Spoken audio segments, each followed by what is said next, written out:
Guess what? I saved myself some labor of pulling this transmission out. I got her fixed. Hey there, YouTubers. Thanks for tuning back into another episode.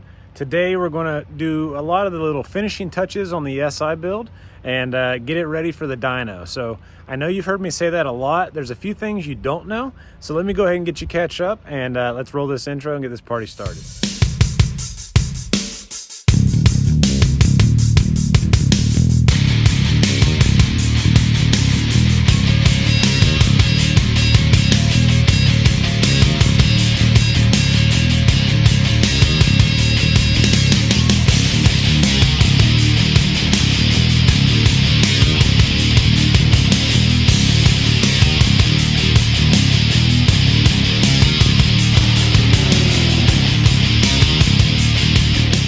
Boys and girls, I've got the car back in here, and it's in a different state than what you saw before.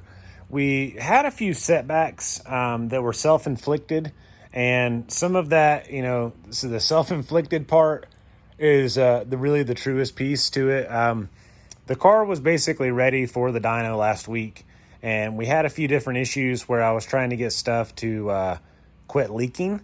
So the leak actually was in the transmission, and I thought, everything was going to be fine, and decided to dyno it anyway, so that way I could fix the leak after the dyno. But unfortunately, during the loading process, I'll overlay a picture here, and you'll see that one of my ramp doors on the trailer actually shish kebabbed my intercooler, and now this is what we have for an intercooler. So the whole turbo kit, I pulled it off for a different reason, and we're waiting on another intercooler because this one, won't hold air, and then we can go on to the dyno. In that time, we fixed a few things that we found after we had the engine running, such as the exhaust studs and the leak in the transmission. So the car is waiting on a few parts. Today we're going to put it back together, so we'll pick it up here.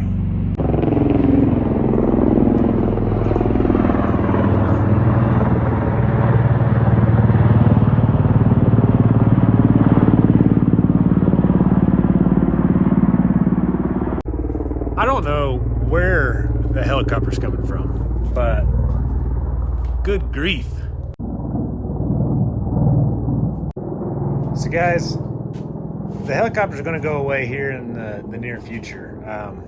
They've been flying around all day today. I don't know what the deal is. So they're extremely loud, and it's kind of hard to record a video. But where I was at was we needed to go ahead and address some stuff. So one of the things that we wanted to address was a few odd exhaust studs. So I actually bought a whole kit, and the whole kit now has these Allen heads on them. Versus this is a stock one. So you can see we went ahead and put a few different, or we actually put 3 in, and we put them in a time cert. So I took the car down with the turbo kit off to Ricky, and he did his thing, installed the time cert here, installed the time cert here, and then again here. All 3 of these were kind of wonky, and I chased them with a tap before I put the engine in the car. And I thought that they would hold, but whenever I was trying to torque down the manifold, it just wasn't happening. So that now is 100%, ready to rock. We've still got, various ones that we've got to swap out. So we'll do that today. The other thing that I was really kind of figuring out and trying to avoid by some investigation here was the transmission was leaking from the seal, and it was leaking in one spot. So whenever I originally looked at this, I couldn't figure out where in the world it was coming from, and it was really frustrating. So I had planned on pulling the whole transmission out and then resealing the little guy. And today, whenever I was fixing to do that and remove the drain plug, I noticed that there was a crush washer missing, as well as the fact that the axle wasn't fully seated, so it was leaking out a couple spots that I couldn't see the other night. So by fixing that pretty much saved me some time of pulling this whole turd out. And it's not the most favorable thing in my opinion, or at least in my book. But now we've got him right. He's not leaking anymore, and saves us a whole lot of time. So with that being the case, we're going to put everything back together. And once we get it back together, we'll just be waiting on the intercooler. When I shish kebabbed him, he kind of tore up our brackets, but my welds held. So I'm going to have to cut these little turds off, and we're going to redo it because I wasn't happy with it once I actually got it on the car. We also need to address a power steering leak here. So I actually went to AutoZone and tried to get this the other day, and they were telling me that there was a pressure line, and it's obviously not a pressure line, but it's a molded hose. So I'm going to have to order that or come up with a way to fix the end of this hose because he's got a tear in it and it's just seeping around no matter what I do. I might even try a different clamp and see if I can shorten him a little bit and see if I can get a good piece of hose. So that's kind of the plan. Swap out some exhaust studs, put the turbo kit back on, get all of our exhaust on. By doing that, we're going to have to shave the little T-bolt. It's actually a V-band clamp, not a T-bolt clamp, to get it to fit. The eBay ones always let it droop, and as soon as you put a dump tube on it, it has more weight, and it just kind of, like a cantilever. So we've got a lot, to get situated here, so let's get to it.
So we have bolted the turbo kit, manifold, turbo back on. I went ahead and bolted the wastegate on. I wanted to show you, this is what I was talking about earlier whenever I say that the flange is, or it's actually the clamp, not the flange. You can shave this part, which you can see is not really straight and pretty anymore. It's because I've been hitting it with a grinding disc. You can actually clearance this to make the clamp tighter. So I've done that multiple times, and I'm going to continue to do that again. But for the dyno, we're actually just going to turn it up so I can have a little bit more time to play with it and shave it whenever it's all said and done. But the turbo kit is mocked back into place. It's all tight at the head. We've got an oil feed, we've got an oil return. You saw all that in the time lapse. The rest of it is slave cylinder, starter. We've got to put the speed sensor back in it. We've got a back motor mount bolt that I've got to get a little crafty with so I can pull this thing around. It's got stiff bushings in it.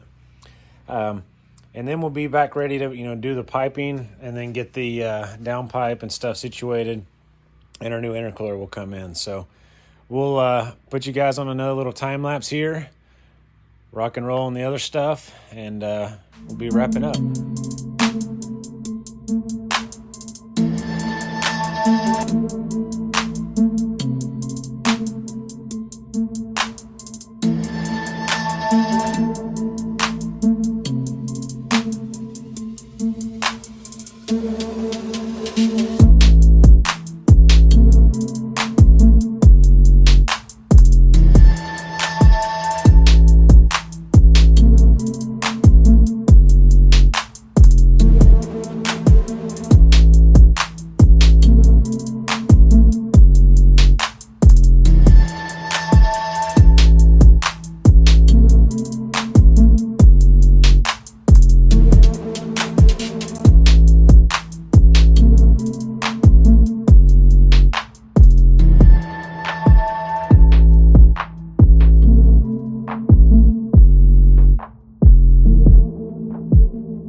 So boys and girls, that's going to do it for this episode.